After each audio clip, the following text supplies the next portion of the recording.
une infection ORL, angine, impétigo, etc.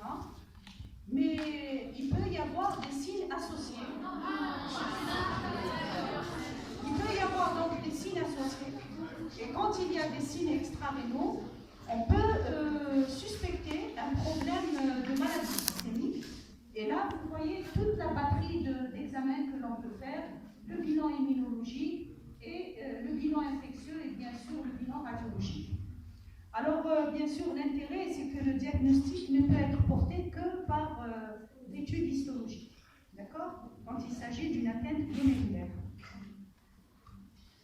Alors là, c'est les contre-indications à la biopsie rénale, parce qu'il ne faut pas envoyer des malades pour une biopsie. Souvent, on a des malades qu'on a pour biopsie rénale, alors qu'en réalité, on ne peut pas le faire.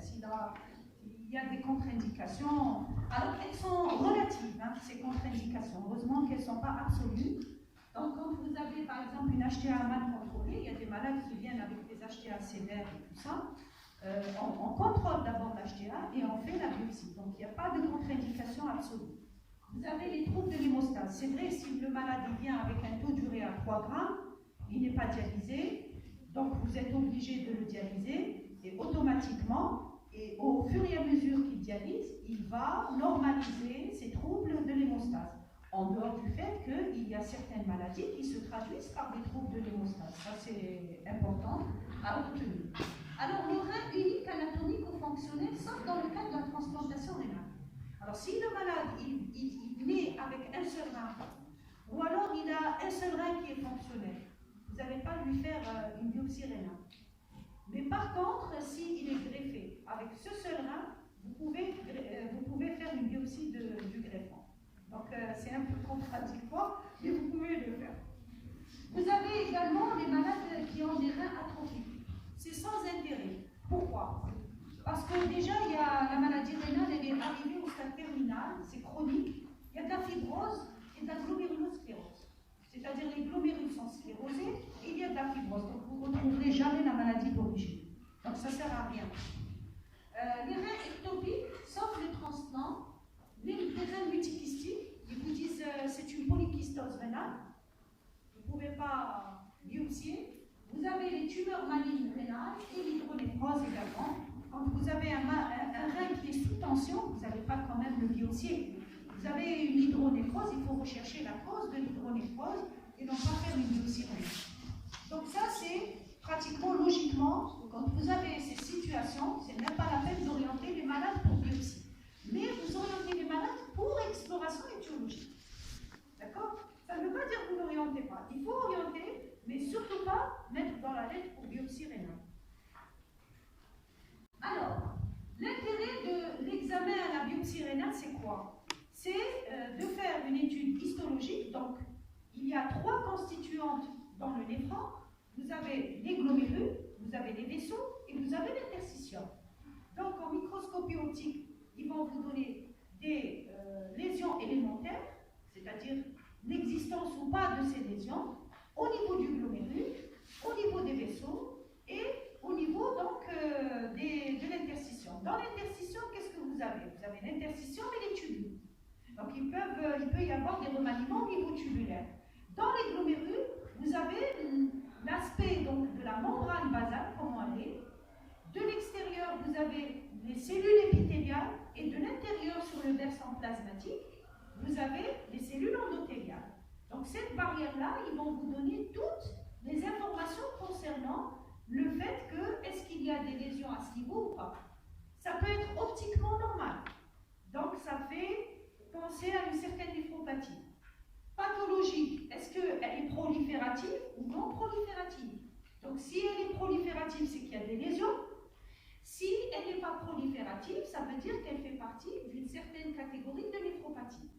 Donc, la lecture anatomopathologique de l'atteinte rénale est très importante parce que c'est elle qui conditionnera le traitement et l'évolution à moyen et à long terme. Il y a des néphropathies qui évoluent rapidement vers l'insuffisance rénale terminale et la dialyse. Il y a des néphropathies qui évoluent lentement vers l'insuffisance rénale. Celles qui évoluent lentement, elles peuvent mettre 10 ans, 15 ans, 20 ans avant d'arriver au stade terminal. Celles qui évoluent rapidement, elles peuvent évoluer en 6 mois, elles peuvent Donc on a deux types d'évolution. Il y a des néphropathies qui sont des progresseurs rapides et il y a des néphropathies qui sont progresseurs lents. Alors pour assurer la progression lente, parce qu'il y a un certain niveau de débit de filtration qu'on va apprécier, c'est-à-dire on va apprécier la survie du rein, et bien c'est l'intérêt du néphrologue qui va intervenir, soit il va traiter de façon spécifique, soit il va traiter de façon non spécifique, c'est-à-dire tous les traitements aux alentours. Donc c'est un peu compliqué. Vous avez des néphropathies qui évoluent rapidement et des néphropathies qui évoluent lentement. Et c'est l'intérêt de faire un dépistage précoce, parce que dès qu'on a le dépistage, non seulement on fait le diagnostic, et si ça évolue rapidement vers la dialyse, on peut greffer le malade. Et si on le greffe, on doit connaître sa néphropathie, parce qu'il y a certaines néphropathies qui récidivent après la greffe. Et elles peuvent récidiver après la greffe et évoluer rapidement vers l'échec de greffe, mais elles peuvent c'est-à-dire récidiver sans avoir aucune tonalité, c'est-à-dire le malade il vit normalement avec son greffon. Donc c'est toute une histoire sur le plan physiopathologique. C'est pour ça que la néphrologie est un peu compliquée.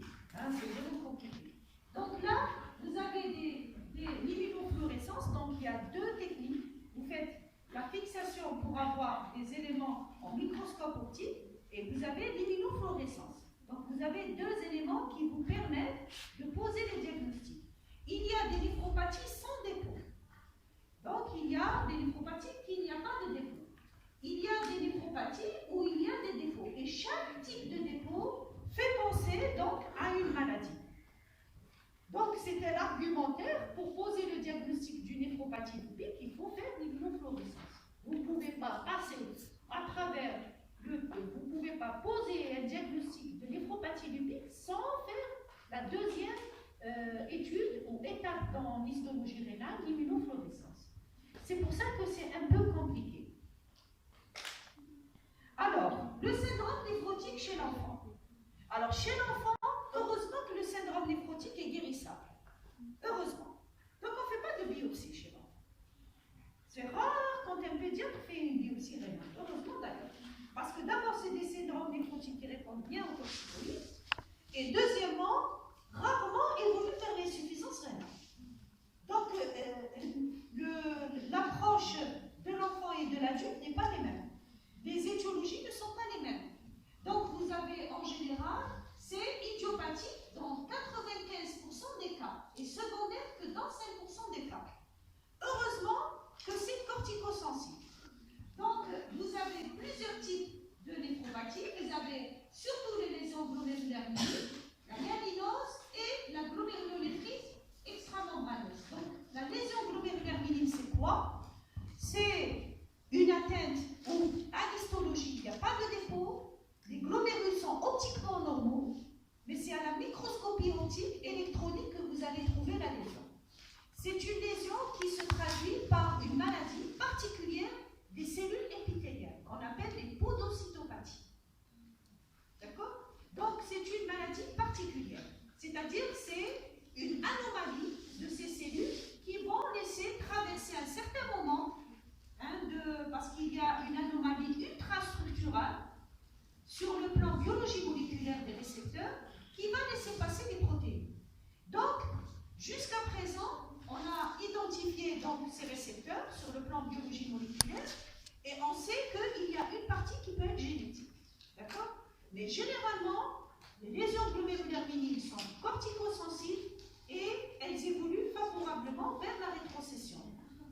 Donc vous avez la hyalinose segmentaire focale et vous avez la glomérulonéphrie extramembraneuse qui est le troisième type. Chez l'adulte, tout syndrome néphrotique de l'adulte doit subir une biopsie rénale. Autant que chez l'enfant, ce n'est pas systématique. L'enfant est conditionné essentiellement par l'existence ou pas de signes extrarénaux. Par exemple, une hypertension, une insuffisance, une hématurie, quelque chose de particulier. Alors que chez l'adulte, non. L'adulte, même un syndrome néphrotique pur, non accompagné ni d'hématurie, ni d'HTA, ni rien, il faut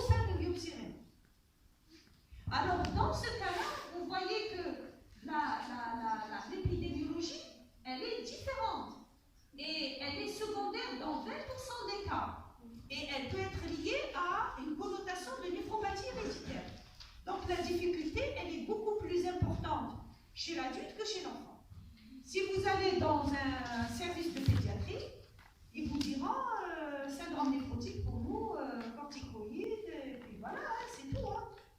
Il fait une rechute corticoïde. Donc, ils savent que ça répond bien aux corticoïdes, donc ils ne s'inquiètent pas. Ils ne commencent à s'inquiéter que lorsqu'on est en corticorésistance, c'est-à-dire qu'il ne répond pas aux corticoïdes. Là, il faut chercher un problème de génétique, de l'électropathie héréditaire, certaines maladies particulières et tout. Mais chez l'adulte, non. Chez l'adulte, vous êtes obligé de faire une biopsie rénale.